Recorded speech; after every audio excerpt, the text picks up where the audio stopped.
Blast बहुत ज़्यादा लग रहा है यार। NS400 क्या क्या ऑफर करती है सब जान चुके हो आप, लेकिन आप ये नहीं जानते अब तक कि बाइक ओवरऑल कैसी है, सस्पेंशन कैसे है, चेसी कैसा है, कंफर्ट लेवल कैसा है बाइक का, माइलेज कैसी है, चलाने में कैसी लगती है, सस्पेंशन, ब्रेक्स, कॉन्फिडेंस कितना आता है, कोरोनिंग कैसी कितनी बेटर है, मतलब हर एक चीज़ के बारे में। कहने का मेरा मतलब है कि राइड क्वालिटी के बारे में आप अभी नहीं जानते, जो कि आज मैं आपको बताने वाला हूँ। और अभी से पहले कोई वीडियो डली भी नहीं होगी, क्योंकि अब सबका ना एक एम्बार्गो टाइम होता है, आज ही आपको सारी वीडियोस देखने को मिलेगी। तो बहती गंगा में हम भी हाथ धो लेते हैं। देखो बाइक के अंदर कुछ चीज़ें आपको बहुत ही बढ़िया भी लगेगी, आपको बहुत ज़्यादा इंप्रेस भी करेगी, लेकिन कुछ छोटी मोटी कमियां भी है। लेकिन वो छोटी मोटी कमियां ना प्राइस पॉइंट देखते हुए आप शायद नोटिस ना करो, लेकिन फिर भी मेरा तो फ़र्ज़ है ना भाई, बाइक के अंदर क्या अच्छा लगा क्या अच्छा नहीं लगा और क्या बेहतर है, क्या आपको कमी लग सकती है, उन चीज़ों के बारे में बात करना, आपसे शेयर करना और आपको बताना, क्योंकि परचेज भी आपको करनी है, बजट भी आपका जाएगा, तो सब कुछ बताना मेरा फ़र्ज़ है। बाकी आपके ऊपर डिपेंड करता है। लास्ट में अपना ओपिनियन भी शेयर करूँगा कि मुझे इस प्राइस पॉइंट पर बाइक कितनी सही लगती है और जो कमियाँ हैं वो मतलब इग्नोर करने के लायक है या फिर नहीं है, जैसा भी है उन चीज़ों के बारे में लास्ट में बात करेंगे। तो यहाँ से वीडियो स्टार्ट करते हैं। साथ ही आपको बताना चाहूँगा, हेलो दोस्तों, मैं आप सभी का दोस्त राइडर वीडियो पूरी राइडर फैमिली का स्वागत करता हूँ आज एक नई वीडियो के अंदर। शुरुआत करते हैं बाइक के फ्रंट डिज़ाइन से। बाइक के फ्रंट में आपको एक बड़े डिज़ाइन की DRL देखने को मिल जाती है, बहुत ही ब्राइट है। लेकिन इसमें एक खास बात हो रही है कि अगर आप हेडलाइट को ऑन करते हो ना, अभी बाइक स्टार्ट नहीं है, तो DRL की ब्राइटनेस कम हो जाती है, हेडलाइट ज़्यादा ब्राइट हो जाती है। और हेडलाइट की जो ब्राइटनेस उसके बारे में तो आपको अच्छे से पता है। पल्सर N250 मैंने अच्छे से यूज़ की हुई है, मेरे पास रही है 1-1.5 साल तक। भाई बहुत ही ज़्यादा ब्राइट लाइट है और सेम प्रोजेक्टर इसमें भी लगाया गया जो N250 में आता है। और फ्रंट से देखने में देखो डिज़ाइन और लुक्स के बारे में सबके अपने ओपिनियन अलग हो सकते हैं, बट पर्सनली मुझे इस बाइक का डिज़ाइन अच्छा लगा है और प्राइस पॉइंट के हिसाब से तो बहुत अच्छा लगा है। बाकी आगे बात करते हैं तो यहाँ पर आपको प्लास्टिक का मडगार्ड देखने को मिल जाता है, जहाँ पर डुअल चैनल ABS की स्टिकर लगाई गई है। इसके अलावा आपको एंड्योरेंस की साइड से 43 mm डायमीटर के गोल्डन UST फोक्स देखने को मिल जाते हैं। ये थोड़े से आपको हार्ड ज़रूर फील होंगे, बट बहुत ज़्यादा हार्ड भी नहीं है, मतलब इतना है कि आपको स्पीड में थोड़ा कॉन्फिडेंट भी रखते हैं। उसके अलावा और थोड़ा ऐसे ऑफ रोड टाइप चलाने में ना थोड़ा सॉफ्टर साइड भी, मतलब ऐसा भी नहीं बहुत ज़्यादा हार्ड है, बट ठीक ठाक बैलेंस इनका रखा गया है, जिससे कि आपको हर एक सरफेस पे अच्छे से मज़ा मिल सके बाइक का ना। इसके अलावा यहाँ पर आपको 320 mm का डिस्प्ले दिया गया है और ग्रेमिका के कैलिपर्स आपको देखने को मिल जाते हैं। 2 पिस्टन कैलिपर है, यहाँ पर रेडियल पिस्टन कैलिपर नहीं है। अब ब्रेक्स कैसे हैं वो तो अभी मैं बाइक चलाऊँगा थोड़ी देर में, तो आपको ज़्यादा अच्छे से बता पाऊँगा। चलते हुए ना ज़्यादा अच्छी चीज़ें समझ में आ जाती है। इसके अलावा टायर साइज़ की बात करी जाए तो फ्रंट में आपको 110/70/17 का टायर से देखने को मिल जाता है। MRF की साइड से फ्रंट में आपको रेडियल टायर नहीं मिलता है, रियर में आपको रेडियल टायर मिल जाता है। रियर के अंदर टायर साइज़ की बात करी जाए तो यहाँ पर आपको 140/70/17 का टायर साइज देखने को मिल जाता है। यहाँ पर मेंशन होगा ना, हाँ ये रहा। और ये टायर रेडियल है, बट फ्रंट में आपको रेडियल टायर नहीं मिलता है। यहाँ पर ग्रेमिका का सिंगल पिस्टन कैलिपर देखने को मिल जाता है और 230 mm की डिस्प्ले यहाँ पर दी गई है। और यहाँ पर आपको एल्यूमिनियम का स्विंग आर्म नहीं मिलता है, normal boxy type swing arm आपको देखने को मिल जाता है। इसके अलावा यहाँ पर प्लास्टिक का रियर में मडगार्ड दिया गया। रियर लुक की बात करी जाए तो यहाँ पर NS सीरीज़ वाली वही टेल लाइट आपको देखने को मिल जाती है। LED के अंदर स्प्लिट ग्रैब हैंडल देखने को मिल जाते हैं। LED इंडिकेटर्स यहाँ पर दिए गए हैं। और एक चीज़ बताना चाहूँगा, काफ़ी लोग बोलते हैं भाई कि NS से सामान चीज़ ला कर रख दी है, डोमिनार से सामान चीज़ ला कर रख दी है। तो मैं आपको क्लियर ही कर दूं कि क्या क्या चीज़ें NS से ली गई है, क्या क्या चीज़ें डोमिनार से ली गई है, क्या क्या चीज़ें फ्रेश नहीं है बाइक के अंदर। तो यहाँ पर आप टैंक की बात करोगे तो ये NS सीरीज से लिया गया है, सेम वही टैंक है। इसके अलावा चेसी की बात करी जाए तो ये जो फ्रेम है ना भाई, ये डोमिनार वाला फ्रेम है, इंजन भी डोमिनार वाला है, बट यहाँ पर इंजन राइड बाय वायर के थ्रू कनेक्ट है। नॉर्मल टिपिकल टाइप की केबल नहीं आती है, तो राइड बाय वायर आपको देखने को मिल जाती है, जो कि डोमिनार में नहीं है। तो इसके अलावा ये जो फेयरिंग है ना, बिल्कुल ब्रांड न्यू है। इसमें कोई भी ऐसा नहीं है कि डोमिनार या फिर दूसरी पल्सर से लिया गया हो, चाहे वो फ्रंट ये पैनल्स क्यों ना हो। उसके अलावा ये मीटर कंट्रोल वगैरह, ये जो डिज़ाइन है, फ्रंट का डिज़ाइन है, ये जो है सब, मतलब ये सब नया है और इसी बाइक के लिए डिज़ाइन किया गया, स्पेसिफिक इसी बाइक के लिए। हाँ मैंने आपको बता दिया, हाँ सीट भी NS सीरीज से ली गई है। ये जो सीट है ना, ये NS सीरीज वाली ही सीट है। तो आप कंफर्म कर लो कि ये दोनों सीट, टैंक, ये पैनल, तो कुछ बेसिक चीज़ें हैं जो कि NS सीरीज से ली गई है। और इंजन और फ्रेम डोमिनार से लिया गया है। बाकी ऑलमोस्ट हर एक चीज़ इसी बाइक के लिए प्रॉपर नई डिज़ाइन करी गई है, नई चीज़ें बाइक के अंदर ऐड करी गई है। बाइक की ग्राउंड क्लियरेंस की बात करी जाए तो 168 mm का ग्राउंड क्लियरेंस देखने को मिल जाता है और अभी तक कहीं नीचे टिकी नहीं है भाई बाइक। मैंने ऐसे एवर साइड से दिखा, मैं कहाँ लेके आया हूँ बाइक को, उधर दिखा, मैं इधर से चला के लेके आया हूँ भाई। मतलब पूरा एरिया ऐसा ही है, कभी ऐसे टच होने की दिक्कत अभी तो आई नहीं है, बट हाँ ठीक ठाक ग्राउंड क्लियरेंस है, बहुत ज़्यादा भी नहीं है, बहुत कम है। व्हील बेस की बात करी जाए तो 1343 mm का व्हील बेस देखने को मिल जाता है। NS200 का व्हील बेस है 1300 63 और जो डोमिनार 400 है उसका व्हील बेस है 1453। तो डोमिनार से 110 mm व्हील बेस कम है और NS 200 से लगभग 20 mm व्हील बेस कम है बाइक का। अभी चलाते टाइम आपको बताऊंगा इसका क्या फ़ायदा क्या नुकसान आपको मिलने वाला है। और बाइक की सीट हाइट है 805 mm और मुझे तो देखो बैठने में कोई दिक्कत नहीं हो रही। मेरी हाइट है 5'10" और थोड़ा ऐसा ये जगह भी ऐसी है ऊपर नीचे। बट अगर आपकी हाइट 5'5" है 5'6" है तो भी आप बाइक को चला सकते हो। एक बार टेस्ट राइड लोगे तो आपको समझ में आ जाएगा। बाइक का वेट है 174 kg। आपको थोड़ा सा हैवी शुरुआत में ज़रूर लगेगी 174 kg, लेकिन थोड़ा बहुत आप 100-200 किलोमीटर चला लोगे उसके बाद यूज टू हो जाते हो, फिर थोड़ा इतना फील नहीं होता है, फिर ऐसे नॉर्मल लगती है चीज़ें ना। 12 लीटर का आपको फ्यूल टैंक देखने को मिल जाता है भाई बाइक के अंदर। और जो माइलेज है वो तो मैं चलाते टाइम ही आपको बताऊंगा क्या माइलेज है इस बाइक की। माइलेज टेस्ट भी आएगा तो अभी आप देख लेना चैनल के ऊपर। और इंजन स्पेक्स की बात करी जाए तो भाई 373 सीसी का single cylinder liquid cooled DOSC single spark plug के साथ देखने को मिल जाता है। अब मल्टी स्पार्क प्लग नहीं मिलेंगे आपको बजाज की बाइकों में, और आने वाली जितनी बाइकें जिनमें आता है ना तो नेक्स्ट ईयर के स्टार्टिंग तक सभी बाइकों में सिंगल स्पार्क प्लग आने लग जाएगा। 40 PS की पावर निकालती है 8800 RPM पर और 35 न्यूटन में टॉर्क निकालती है 6500 RPM पर। 6 स्पीड का गियरबॉक्स आपको मिल जाता है। स्लिपर क्लच आपको देखने को मिल जाती है। थ्रोटल बाय वायर है, नो डाउट हर एक चीज़ बहुत ही बेटर लगती है। मतलब यहाँ पर आपको स्टडी गार्ड देखने को मिल जाता है और 46 टीथ का स्प्रोकेट है। डोमिनार में आता है 15 और 45, यहाँ पर है 15 और 46, एक टीथ ज़्यादा डोमिनार के कंपेरिजन में यहाँ पर। इसके अलावा एल्यूमिनियम फ्रेम के साथ आपको रियर फुटरेस्ट देखने को मिल जाता है और खैर फ्रेम तो है ही भाई इसका, नो डाउट बहुत ही बढ़िया पैरामीटर फ्रेम आपको देखने को मिल जाता है डोमिनार वाला। इसके अलावा कुछ फीचर्स की बात यहाँ पर करी जाए, मीटर कंसोल में आपको क्या क्या फीचर्स देखने को मिल जाते हैं उनकी बात कर लेते हैं। उससे पहले यहाँ पर आपको 4 टॉगल स्विच देखने को मिल जाते हैं जिससे कि आप इस इस कंसोल को कंट्रोल कर सकते हो। ये लो बीम हाई बीम के लिए, पास के लिए, left and right indicator, horn, hazard के लिए, किल स्विच और सेल्फ स्टार्ट के लिए, यहाँ पर हेडलाइट को ऑन ऑफ करने के लिए। डोमिनार वाले वही से मिरर देखने को मिल जाते हैं और क्वालिटी देख बहुत अच्छी है। ऐसी कोई मेरे से शिकायत नहीं है, मुझे कोई इन चीज़ों से शिकायत नहीं होती कि भाई उससे बाइक से अडोप्ट क्यों कर ली। हाँ चीज़ें अच्छी है तो ले सकते हो। यहाँ पर आपको 5 स्टेप तक एडजस्टेबल लीवर्स देखने को मिल जाते हैं, चाहे क्लच हो चाहे ब्रेक हो, दोनों चीज़ों के लिए। अब यहाँ पर मीटर कंसोल की बात करते हैं। ये USB चार्जर, इसका मैं बताना भूल गया था आपको। वेव की आपको देखने को मिल जाती है, मैं आपको दिखा देता हूँ। तो वेव की मिल रही है और कुछ इस तरह का मीटर कंसोल, थोड़ा प्रीमियम साइड लगता है। हाँ नॉर्मल डिजिटल मीटर जरूर है बट थोड़ा प्रीमियम साइड लगता है। एक छोटी सी आपको स्क्रीन देखने को मिल जाती है जिसके अंदर आपको टर्न बाय टर्न नेविगेशन और बाकी सारे फीचर्स मिलते हैं। यहाँ पर आपको turn signal indicator, traction control के लिए इंडिकेटर है, यहाँ पर टेम्परेचर के लिए, ये माल फंक्शन लाइट है, ये ABS के लिए, न्यूट्रल के लिए, ये लो हाई बीम के लिए और ये पार्किंग लाइट, मतलब सॉरी वो जो इसका DRL है ना वो ऑन रहती है। तब जैसे आप इसको ऑन करोगे तो हेडलाइट भी ऑन हो जाएगी। यहाँ पर मैं स्टार्ट करके आपको दिखा देता हूँ। ओहो ये नीचे जा रही है भाई, या थोड़ा लुड़ान में बाइक खड़ी है, नीचे स्लोप है ना, इसके लिए दीवार तो नीचे जा रही है, मैं स्टार्ट नहीं कर सकता अभी, माफ़ करना, वरना पता लगे मैं वहाँ पे चला गया। भाई बहुत हाइट है, देख रहे हो आपको लग रहा हो नॉर्मल, उस साइड से आइडिया लगाओगे ना सेम हाइट इस साइड भी है बट वो पास से इतनी दिखती नहीं है ना। अब फीचर्स की बात कर लेते हैं। यहाँ पर आपको RPM मीटर देखने को मिल जाता है, इसको टैकोमीटर का बोलते हो। टाइम के लिए है, साइड स्टैंड के लिए यहाँ पर इंडिकेटर देखने को मिल रहा है। इसके अलावा गियर इंडिकेटर है, स्पीडोमीटर है, यहाँ पर फ्यूल गेज के लिए आपको देखने को मिल जाता है। ओडोमीटर यहाँ पर आपको देखने को मिल जाता है। यहाँ पर राइड मोड है, बाइक के अंदर 4 राइड मोड है, road, sport, rain end of road. देखो थोड़ा ब्लर हो गया वो हाथ की वजह से, माफ़ करना।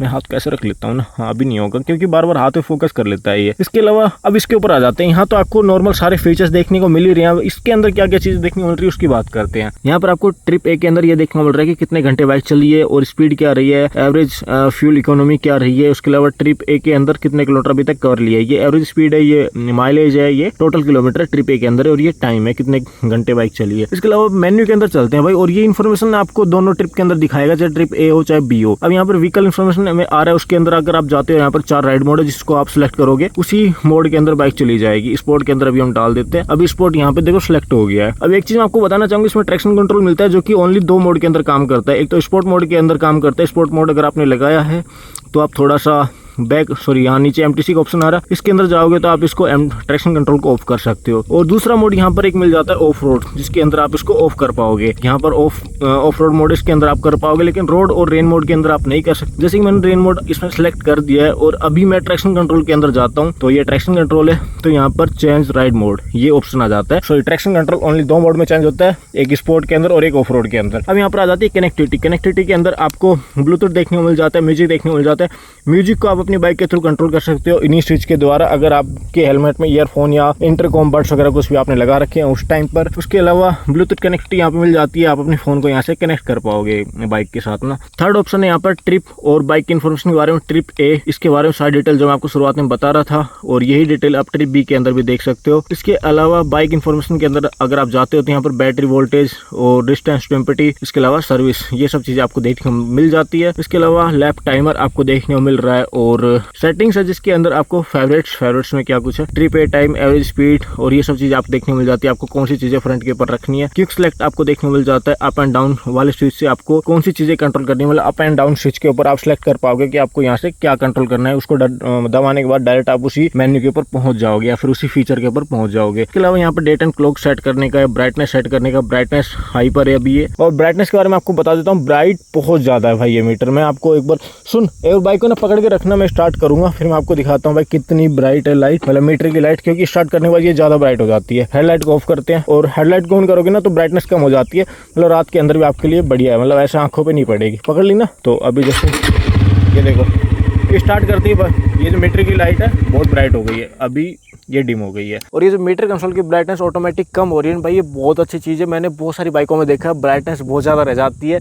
अब तो बहुत सारी बाइकों में एडजस्ट करने का ऑप्शन भी, बट लेकिन मैक्सिमम बाइकों में अभी भी नहीं है। रात के अंदर भाई वो हेलमेट के जो मिरर होता है ना उसके ऊपर रिफ्लेक्ट करती है और फिर अजीब सा लगता है, और थोड़ी देर बाद ना बहुत पकाऊ सा फिर इरीटेट करने लग जाती है। बट ऐसे डिम होना ना बहुत अच्छा है, ये हेलमेट के ऊपर रिफ्लेक्शन नहीं आता, नई लाइट पड़ती है और आंखों पर भी जोर नहीं आता, अच्छी चीज़ है यार ये। अभी मैं आपको DRL को और दिखा देता हूँ। तो जैसे मैंने स्टार्ट किया, DRL बहुत ब्राइट लग रही होगी आपको, लेकिन हेडलाइट को अगर मैं ऑन करूँगा DRL की ब्राइटनेस कम हो जाती है। यार यहाँ पे ना भी होती कम तो कोई फर्क नहीं पड़ता, बट दे रखा है तो ठीक है यार। और रियर में आपको मोनोशॉक सस्पेंशन देखने को मिल जाता है, जिसको आप अपने हिसाब से सॉफ्ट या हार्ड कर सकते हो। आई थिंक ये 5 स्टेप तक एडजस्टेबल होता है। अरे करेक्ट क्या मैंने नीचे मेंशन कर दिया होगा, अगर थोड़ा ऊपर नीचे हुआ होगा तो। अब बात करते हैं भाई बाइक चलाने में कैसी। भाई मैं हर तरीके के रास्ते में चला चुका हूँ बाइक को, चाहे कैसे भी रोड हो, अच्छे भी खराब भी हो, और अभी तो मुझे और 100 किलोमीटर चलाना है। तो सस्पेंशन के बारे में आपको बोल रहा था ना कि सस्पेंशन थोड़े सॉफ्टर है, बाकी ऐसा आपको बहुत ज़्यादा सॉफ्ट फील नहीं होते हैं। तो मैं आपको एक चीज़ बता दूँ, देखो मुझे फिलहाल ना बहुत ही बैलेंस लग रहे हैं सस्पेंशन। ऐसा भी नहीं कि बहुत ज़्यादा हार्ड है और बहुत ज़्यादा सॉफ्ट भी नहीं है कि जैसे खराब रास्ते है ना ऐसे उबड़ खाबड़ पत्थर ही पत्थर है, ठीक ठाक ही है मतलब। लेकिन रोड के ऊपर जो मज़ा आ रहा था इनमें ना वो नेक्स्ट लेवल था भाई, रोड के ऊपर बहुत ही बढ़िया मज़ा आ रहा था। बाकी अभी हाईवे पे चलेंगे तो आपको और दिखा दूंगा। तो एक बैलेंस सस्पेंशन जो होने चाहिए थे ना इस बाइक के अंदर, इस प्राइस टैग पर, तो वो है बाइक में और बहुत ही बढ़िया से काम करते हैं। मतलब ऐसा भी नहीं आपको शिकायत होगी, सीरियसली बता रहा हूँ। थोड़े हार्ड होते हैं ना सस्पेंशन, तो हो सकता है आपको उस टाइम ज़्यादा शिकायत बाइक से हो जाती, बट अभी आपको बिल्कुल नहीं होगी सस्पेंशन से शिकायत। दूसरी चीज़ इस इंजन का रिफाइनमेंट, खैर मैं आपको ऑलरेडी बता चुका हूँ भाई। 400 सीसी में ना जो पुरानी वाली ड्यूक 390 में यही इंजन आता था, डोमिनार में यही इंजन आता है। मुझे पर्सनली ये 400 सीसी में सबसे बढ़िया इंजन लगता है, मेरा फेवरेट आप मान सकते हो इस कैटेगरी के आसपास में। और विश्वास तो से बना ही हुआ है और पावर की कोई कमी कहीं भी होती नहीं है भाई। आप चाहे छोटे गियर में हो चाहे बड़े गियर में हो, ऐसे पुल करते हुए जाते हैं भाई, मज़ा आ जाता है। परफॉर्मेंस नो डाउट बहुत ही खतरनाक है, इंजन बहुत स्मूथ भी लगता है, रिफाइन भी लगता है। तो ये एक बहुत ही बड़ा प्लस पॉइंट है इस बाइक को। कुछ लोग इसको मीम बना के मजाक में ले रहे हैं कि डोमिनार के इंजन चिपका के बना दिया NS 400। अरे भाई बहुत अच्छी बात है, मैं बोल रहा हूँ कि बहुत तगड़ी बात है कि डोमिनार का इंजन इस बाइक में, और गजब मज़ा आ रहा है उसके साथ इस बाइक को चलाने में यार।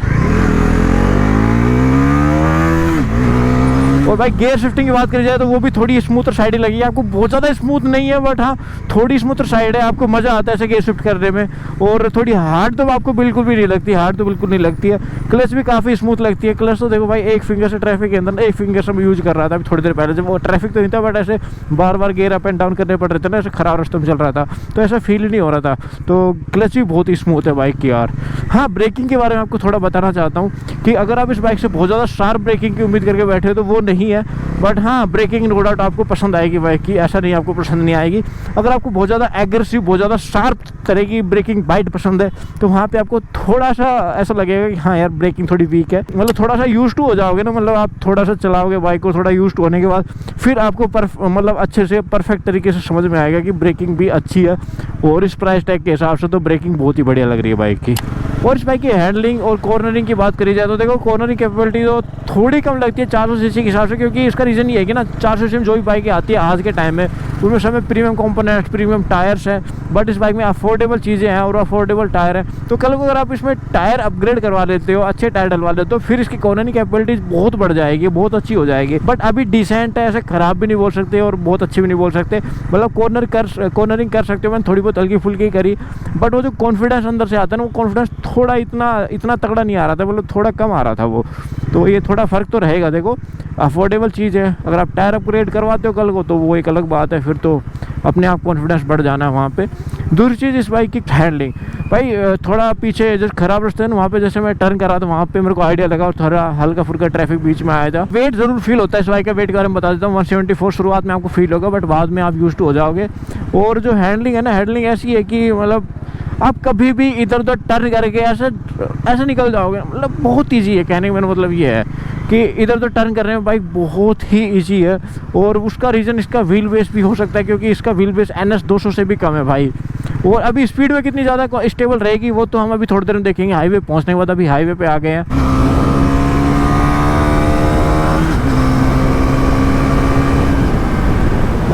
बहुत ही क्विक है भाई, परफॉर्मेंस तो नो डाउट बहुत मस्त लग रही है मुझे बाइक की यार। और देखो अगर वाइब्रेशन की बात करें ना तो मैं आपको दिखाता हूँ, मैं अभी 120-130 तक गया हूँ, मतलब इतनी कोई खास वाइब्रेशन बाइक के अंदर मुझे नहीं लगी है। और अभी स्विच गियर मैंने लगा दिया, अभी 100 तो बहुत नॉर्मल लग रहा है इस पर यार, बहुत नॉर्मल। अभी देखो मतलब हाँ 120 के आसपास हल्की सी हैंडल बार में बहुत ही मामूली सी, जो कि नोटिसेबल भी नहीं है। आप बहुत ध्यान से नोटिस करोगे तो नोटिस होगी, अदरवाइज नहीं होगी। इतनी वाइब्रेशन है भाई। और 120 तक आई थिंक क्रूज करने वाले से ज़्यादा तो क्या ही क्रूज करोगे भाई। बट हाँ अगर आपको भगाने का मन हो तो फिर आप 130-140 तक भी क्रूज कर पाओगे बाइक को, मतलब उस स्पीड में। बट हाँ 140 पे हल्के फुल्के वाइब्रेशन बाइक में बन जाएंगे। बट एक बात बताऊँ मैं आपको, इस सेगमेंट के हिसाब से, इतने बड़े इंजन के हिसाब से वाइब्रेशन काफ़ी कम लग रहे हैं बाइक में। और अगर बात करें कि बाइक कितनी स्टेबल है बाइक, तो देखो 120 तक तो बाइक बहुत स्टेबल लग रही है। 120 तक तो मान लो कि ऐसा लगता है कि रोड के चिपक के चल रही है बाइक। 120 के बाद फिर वही नेक्ड स्पोर्ट बाइक है ना, स्ट्रीट फाइटर, इसको सिटी पर्पज के हिसाब से बनाया गया है। वही कहानी जो सभी नेक्ड बाइक के साथ है, सिवाय डोमिनार को छोड़ के। डोमिनार एक अकेली मेरे को ऐसी बाइक लगती है जो इस हाई स्पीड में थोड़ी ज़्यादा बेटर तरीके से स्टेबल रह पाती है और नेक्ड बाइक के कंपैरिजन में। उसका वेट खैर बहुत ज़्यादा, व्हील बेस भी बहुत ज़्यादा है, इस वजह से ऐसा कर पाती है बाइक। इसमें तो भाई फिर वही नेक्ड बाइक वाला कैरेक्टर आ जाता है, फिर वो इतनी स्टेबल नहीं रह पाती जितना मतलब होना चाहिए एक तरह से। और सारी बाइकें जितनी भी है ना सेगमेंट में, जितनी भी है, चाहे वो 310 ही क्यों ना हो, चाहे वो ड्यूक 390 क्यों ना हो, वो अपनी मैक्स स्पीड पे भाई इतना स्टेबल नहीं रह पाती। हाँ बट आर्टिया 310 और ड्यूक 390 थोड़ी ज़्यादा स्पीड तक बेटर तरीके से स्टेबल रह पाती है इसके कंपैरिजन में। पर वही बात है भाई, उनके लिए प्राइस कितना प्रीमियम पे करना पड़ता है ना, वो भी तो एक चीज़ हो जाती है। और अब सारी चीज़ों को मिक्स करके देखें ना भाई, जिस तरह की ब्रेकिंग है भाई, बढ़िया है ब्रेकिंग भी, सस्पेंशन भी बहुत अच्छे हैं। और जो थ्रोटल वायर आपको मिल जाती है, थ्रोटल रिस्पॉन्स बहुत ही किक है बाइक का। और 400 सीसी है तो पावर तो आपको पता ही है कैसे फील हो रही होगी भाई। गेयर शिफ्टिंग भी थोड़ी स्मूथर साइड है। सिटी के अंदर मनवर करने में बाइक बहुत ईजी हो जाती है, क्योंकि इसका व्हील बेस कम है ना, इस वजह से मनवर बहुत आसानी से हो जाती है। इधर उधर टर्न करना आपको ट्रैफिक के अंदर बहुत ही आराम से आप कर पाओगे। हाँ कॉर्नरिंग कैपेबिलिटीज़ थोड़ी सी कम लगी मुझे, बट वो अगर आप कल को टायर अपग्रेड करवाते हो तो वो भी बढ़िया हो जाएगी। तो ओवरऑल एक पैकेज देखा जाए ना तो मतलब बाइक चलाने में नो डाउट बहुत बढ़िया लग रही है मुझे। और जब आप शोरूम जाओगे ना, शोरूम जाकर बाइक की टेस्ट लोगे तो आपको समझ में आएगा भाई बहुत कम प्राइस पर लॉन्च किया बजाज ने। सीरियसली शायद अब कुछ और ब्रांड भी अपनी बाइकों के साथ ऐसा कर सकती है, बट वो तभी हो सकता है जब आप लोग थोड़ा सा इन चीज़ों को पॉजिटिव लेके चलोगे। अब वो वाली चीज़ हो जाएगी, जैसे भाई मेरी को एक कहानी याद आ रही है टाटा नैनो वाली। टाटा नैनो लोगों ने इसलिए नहीं ली क्योंकि उनको ऐसा सस्ती कार वाला टैग नहीं चाहिए था। तो अगर वो टैग से आपको फ़र्क नहीं पड़ता है ना, मतलब कल भाई आप, मैंने मीम वगैरह देखे इंस्टाग्राम पे, उनके बाद ही आपको बता रहा हूँ कि अगर आपको कोई ऐसा बोले भाई सस्ती वाली 400 सीसी है, अरे भाई 400 सीसी तो है ना, 2.25 लाख की तो ये भी, यार 2.25 लाख कम ना होते हैं भाई, बहुत होते हैं हमारे अकॉर्डिंग। तो अब लास्ट में कंक्लूजन की बात करते हैं भाई, बाइक को परचेज करना चाहिए फिर नहीं करना चाहिए। बाइक सब बातें तो हो चुकी है, क्या चीज़ें कैसी है। हाँ दोबारा से मैं एक चीज़ आपको रिपीट करना चाहूँगा, अगर आप प्रीमियम कंपोनेंट्स देखना चाहते हो बाइक के अंदर, प्रीमियम वाली चीज़ें फीचर्स वगैरह देखना चाहते हो, तो फिर शायद आपके लिए बाइक नहीं है। वहाँ पर आप फिर ड्यूक 390 की साइड जा सकते हो, आर्टिया 310 की साइड जा सकते हो, हो, या फिर हस्क्वर्ना भी बहुत ही अच्छी लगती है, प्रीमियम लगती है बाइक देखने में। बट यहाँ पर आपको बेसिक चीज़ें ज़्यादा देखने को मिलेगी। और देखो पल्सर की एक लीगेसी रही है, फिर ये मान लो कि इनका एक टारगेट रहा है कि हमें एक बजट फ्रेंडली बाइक निकालनी है, एक बजट फ्रेंडली एक ऐसी बाइक निकालनी जो कि उस बजट में उस बाइक की जैसी परफॉर्मेंस कोई और बाइक ना दे सके। तो वहाँ पर ये बाइक बिल्कुल फिट बैठती है, और इससे ज़्यादा फिट वहाँ पर कोई बैठ भी नहीं पाएगी भाई। मैं बताऊँ ना आपको, जो चीज़ें बाइक के अंदर ऐड करी गई ना, उस हिसाब से बाइक की प्राइस बहुत सस्ती है भाई, थोड़ी ज़्यादा होनी चाहिए थी। और मुझे लगता है कि अगर बाइक अच्छा कर रही है ना मार्केट में, तो हो सकता है कि और भी बाइकों की प्राइस ड्रॉप होने को आपको देखने को मिले। मतलब मान के चलो इसने बहुत तगड़ा कर रही है मार्केट में, बाकी बाइकों की सेल्स के ऊपर फर्क पड़ रहा है। तो बाकी बाइकें जो सेगमेंट में आ रही है ना भाई, 2-2 लाख रुपए में आपको 150 सीसी की बाइक है, 200 सीसी की बाइक मिल रही है, तो उनकी प्राइस भी जरूर ड्रॉप होगी। वो आपके ऊपर डिपेंड करता है भाई आप कितना सपोर्ट प्यार दिखाते हो बाइक को। तो भाई जो मेरी फीलिंग थी मैंने आपको बता दिया। बाइक ओवरऑल नो डाउट बहुत ही बढ़िया है। प्राइस के हिसाब से तो मेरे हिसाब से मुझे कुछ शिकायत करने का दिखता नहीं है बाइक के अंदर। अगर आप परचेज करना चाहते हो तो भाई शोरूम जाइए, टेस्ट राइड लीजिए, टेस्ट राइड लेने के बाद ही बाइक परचेज करना। मैं ये नहीं कहता कि भाई आप जाओ और बुक करो बाइक ले लो, नहीं, हमेशा टेस्ट राइड जरूर लिया करो। बट इतना मैं कॉन्फिडेंस के साथ बोल सकता हूँ कि आपको इस बाइक से निराशा फील नहीं होगी भाई। बाकी इस वीडियो में कुछ अच्छा लगा तो वीडियो को लाइक कर लेना, अपने बाइक के चैनल को सब्सक्राइब कर लेना। बाकी मिलते हैं नेक्स्ट वीडियो, तब तक के लिए bye bye, ta-ta, take care, ध्यान को अपना, मस्त रहो और खुश रहो यार।